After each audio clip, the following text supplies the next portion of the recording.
আসন্ন ত্রয়োদশ জাতীয় সংসদ নির্বাচনকে সামনে রেখে বাংলাদেশের সাংবাদিকদের নিরাপত্তা পরিস্থিতি নিয়ে উদ্বেগ প্রকাশ করেছে জাতিসংঘের শিক্ষা, বিজ্ঞান ও সংস্কৃতি সংস্থা ইউনেস্কো।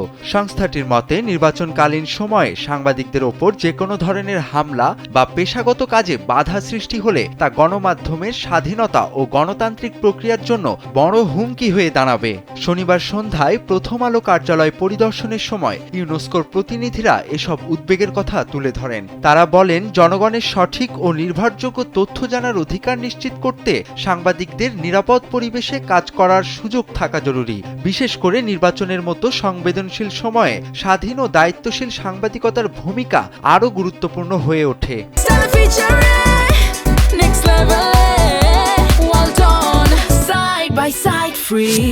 ইউনেস্কো জানায়, সাম্প্রতিক কিছু হামলা ও ভাঙচুরের ঘটনায় বাংলাদেশে গণমাধ্যমের স্বাধীনতা ও নিরাপত্তা নিয়ে আন্তর্জাতিক মহলেও উদ্বেগ তৈরি হয়েছে। এইসব ঘটনার সুষ্ঠু তদন্ত, দোষীদের জবাবদিহি নিশ্চিত করা এবং ভবিষ্যতে এমন ঘটনার পুনরাবৃত্তি রোধে কার্যকর পদক্ষেপ নেয়ার আহ্বান জানানো হয়। সংস্থাটি আরও জানায়, সাংবাদিকদের নিরাপত্তা ও মত প্রকাশের স্বাধীনতা রক্ষায় বাংলাদেশে তাদের সহযোগিতা ও প্রশিক্ষণ কার্যক্রম অব্যাহত থাকবে।